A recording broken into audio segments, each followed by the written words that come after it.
This episode is brought to you by Squarespace. Whether you need a domain, website, or online store, make it with Squarespace. There are cities in the world that we as travelers are inexorably drawn to for climate, culture, cuisine, or a host of other compelling characteristics. Paris, Tokyo, London, Shanghai, LA. Their appeal is obvious and immediate, and we flock to them in our millions. Then there are cities that get our sideways glances as we pass through, over, or around them. Noble, beautiful, important cities that we know of and hear of. Cities that we add to a list of future possible destinations called Someday. Zurich is one of those cities, and man have we been missing out.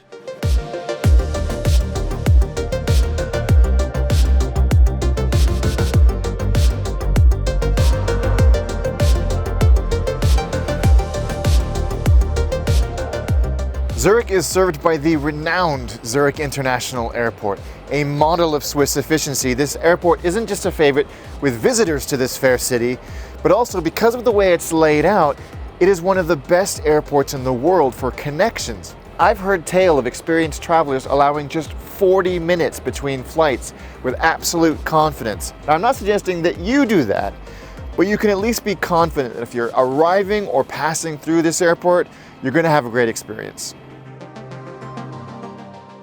But if you are planning on sticking around, the airport is deliciously convenient, not just for transiting or arriving, but for getting into town. It's located just a few miles north of the city, and there are a multitude of options for getting into Central Zurich. Your best bet, though, is a train. They run every few minutes from the airport train station, which is located underground just underneath the terminal itself. And the 12-minute journey, just 12 minutes into town, will cost you around 7 francs. You can buy your tickets from the vending machines on the platform above, but make sure you have a ticket before you board, otherwise you'll get a fine. If you get on the right train, a nice lady will bring you a hot cup of coffee. But here's the cool thing. That ticket of yours isn't just valid on trains, it's valid on any form of public transport that leaves from the airport. So if you feel like a more leisurely journey into town, the number 10 tram will get you into Central Zurich in about 35 minutes. Or if a bus is more your style, the airport bus terminal is just outside the terminal and has services not just to Zurich, but to all over Switzerland. Now, this being Europe, you might well arrive in Zurich by train, and if you do that, you'll arrive here, Zurich Hauptbahnhof. Now, this is one of the busiest railway stations in the world by movement, with over 3,000 comings and goings a day. And it's not just a hub to Swiss railway, but also to Germany's ICE and France's TGV, as well as a host of local and regional services. It's conveniently located right in the middle of Zurich at the end of the aptly named Bahnhofstrasse, from where you can jump on a bunch of different public transport options to get you around the city. So whether you arrive by plane or train to airport or Bahnhof, you are now in a city that is a joy to get around. But before we get into the mechanics of getting from A to B in Zurich, I think it's important to point out that this is a very walkable city. The city's tourism board proclaims that foot is by far the best form of transport. So heed their advice, fire up Google Maps to plan your perambulations, and get to exploring this beautiful city. But if you don't feel like walking, good news. There is a bus or tram stop, the primary forms of transport here in Zurich, every 300 meters. So you're never far away from a slightly speedier transport option, like the tram hurtling towards my face.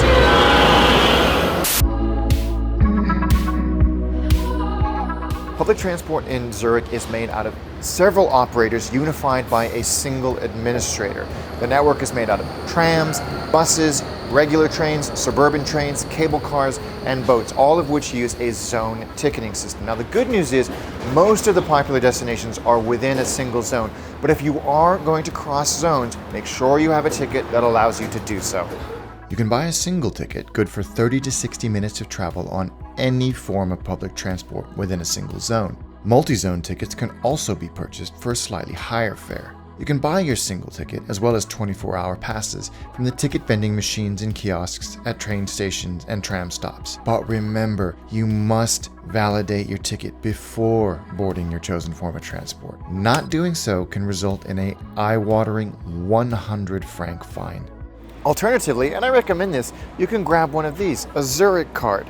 Available in 24-hour and 72-hour increments, they give you unlimited travel on all forms of public transport within Zurich City as well as several other adjoining zones. You can buy them from the airport or from the Zurich Bahnhof, as well as several other outlets through the city. They'll also give you trips to and from the airport within the valid period of your ticket, of course, as well as discounts on several museums, tourist attractions, and even some of the river cruises. Oh, wait. Do not forget to validate your Zurich card the first time you use it in one of the ticket machines. If you get on board with a ticket that's not validated, you're still gonna get fined. So validate that ticket. As of October 2018, Uber is widely available in Zurich and is significantly cheaper than taxis. There are several levels of service, including, and I rather like this, a green level of service, which is only hybrid and electric vehicles, rather fitting for this very environmentally conscious country. Finally, while they may be plentiful, taxis are staggeringly expensive in Zurich. A 12-minute journey from our hotel to the airport cost a whopping 65 francs. The same journey in an Uber, however, is less than half the price. This episode of Attaché is brought to you by Squarespace. Whether you need a domain, website, or online store, make it with Squarespace. I've been a Squarespace user and fan for years. In fact, my personal site at alexhunter.org is built using Squarespace and is always up to date because with Squarespace, I never have to install, patch, or upgrade. The Attaché website, also built using Squarespace, including, and this is such a great feature, the online store, which makes it so easy for us to sell the Attaché book, keep track of inventory, manage orders, all in one place. Anyone can build a website on Squarespace. All you have to do is head to squarespace.com for a free trial. And when you're ready to unleash your awesomeness on the world, go to squarespace.com/attaché and save 10% off your first purchase of a website or domain.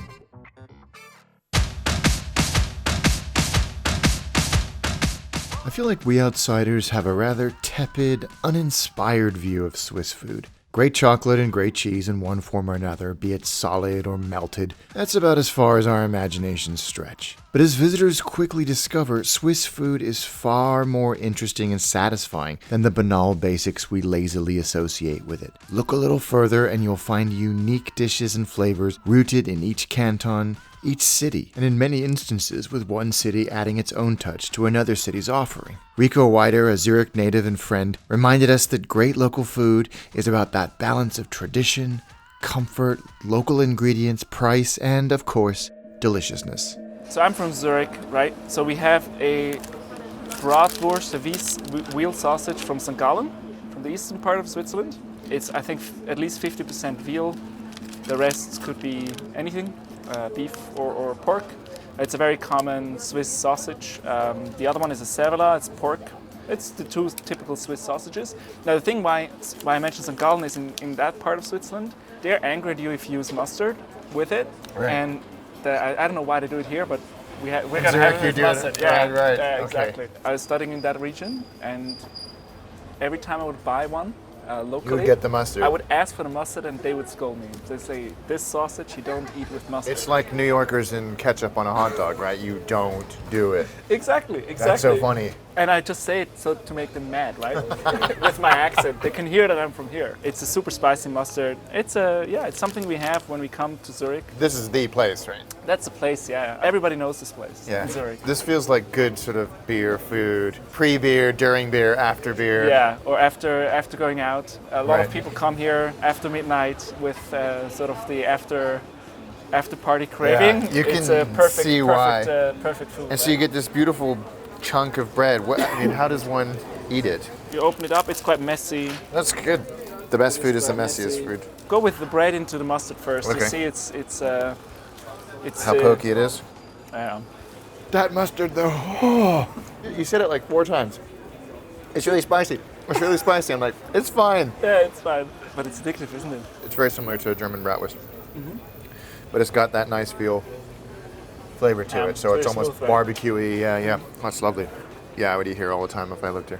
We've purposely avoided things like raclette and fondue, because fondue, yeah. that's mountain food, and we've had the veal with the rosti and the delicious cream, whose name I shan't try and pronounce. Zurich Schnatzlitz. There we are, write that down. Is there a big difference between what one would find in Zurich versus Geneva or Bern or anywhere else like that? I don't think so. I believe we've copied our neighbors. So if you're closer to the German border, you would find more German food. If you're more to the Italian border, you would find more Italian food in general. Same with the language, right? For Geneva, for example, it's much more closer to the French area. It's a small city, but there's a lot of influences. I mean, you can have pretty much every food here, from Iranian food to like. That's the joy of a cosmopolitan city, right? Yeah. And 25% of people are not Swiss. There's a lot of, I think, local pastries. What should we look out for from Zurich? I would recommend you to have maybe the macaroons. Like there's a Swiss version of a macaroon. It's a smaller one, Right. a little creamier and sweeter. I usually bring those as gifts because they're really unique. So Prost. At Gambrinus, an otherwise unassuming restaurant in the west of the city, you'll find an exemplary version of a Zurich classic, Zurich Schnatzlitz. Simply translated, it means sliced meat Zurich style, but that definitely does not do this classic dish justice. Veal strips served in a sauce of white wine, cream, and demi-glace are served alongside a potato rosti and topped with creme fraiche. You can find this comforting classic all over Zurich, but I think the Gambrinus version is hard to beat. Bread in Zurich is generally wonderful and almost universally wonderful too. Even the stuff that you get in supermarkets is of a really high quality. But for the absolute top drawer stuff, duck into one of the bakeries that you'll find every 50 feet here in this city and grab one of these. A wonderful Swiss treat called Zopf. It's traditionally eaten on a Sunday, which is why its full name is Sonntagszopf. And it's bread made with the traditional ingredients of flour, water, salt, and yeast, but also with milk and eggs. So you get this wonderfully creamy, doughy flavor that is just, it's absolutely wonderful. And this gigantic loaf, which I will now attempt to eat by myself, only cost about 1 franc 50 or about £1, so really good value as well and absolutely delicious. This is a rather lovely feature of life in Zurich. All over the city there are these ornate and beautiful fountains which provide drinking water. If you can drink it, it's perfectly safe to drink. There are over 1,000 all over the city, so help yourself, top up your water bowl, stay hydrated. Let's not beat around the bush. This is an expensive city in an expensive country. One of the most expensive on earth, in fact. A weird exception to that, though, is electronics, which are markedly cheaper than pretty much anywhere else in Europe. So if you're after the latest Apple device, this might actually be the place to come. But unless you're after an iPhone or iPad or iPod, then prepare for wincing and sharp inhalations of breath whenever you see the price on just about anything from food and drink to transport and accommodation. It is not cheap here. I feel like it's worth mentioning that while Zurich is an expensive city in an expensive country, the Swiss enjoy some of the highest average wages in the world, both for hourly and salaried employees. So while it may feel expensive to us visitors, it's very rare to hear a Swiss complain about high prices. Generous salaries, comprehensive social services, and a very sensible tax system go a long way to offsetting what, at least in simple terms, is a very high cost of living. And on that note, let's do the rundown. A cup of coffee will cost you around 5 francs. A glass of beautiful Swiss beer will cost you around 6 francs. And for the most reliable indicator of a nation's cost, the good old Big Mac, you're going to pay around 6 francs 50 or around £5. While Switzerland is geographically part of Europe, it is most certainly not part of the European Union, nor does it use the euro. The currency here is the Swiss franc, denoted as CHF next to our price. Now, all of that said, many big restaurants and supermarkets and hotels will list prices in francs and euros, which in many cases means they will accept both currencies. But make sure you confirm this before you buy, lest you embarrass yourself. And be sure to have a pocket full of francs as you explore this beautiful city so that you can patronize the many, many shops here that only take francs. And finally, a very quick word on tipping. Like many European countries, it is appreciated but not expected, although that trend is increasing towards being expected. So, if you've had a great experience, it's fine to round up to the nearest 10 franc or leave 10 to 15% to show your appreciation for a great meal or great service. Zurich is a unique and special place in Switzerland. Yes, it has all the cliches we associate with the Swiss: discreet, precise, tidy, and quiet, and in no way are those bad characteristics for a city, quite the opposite. But make no mistake, Zurich is not only those things. It's also edgy, artsy, convivial, and communal. A place where the corporate meets the creative, where the lefty meets the conservative. As my dear Swiss friend Paul Papadimitriou once told me, it's by no means Shoreditch or Brooklyn, but it is cool and well worth your time. And I think, as so often is the case, he's absolutely right.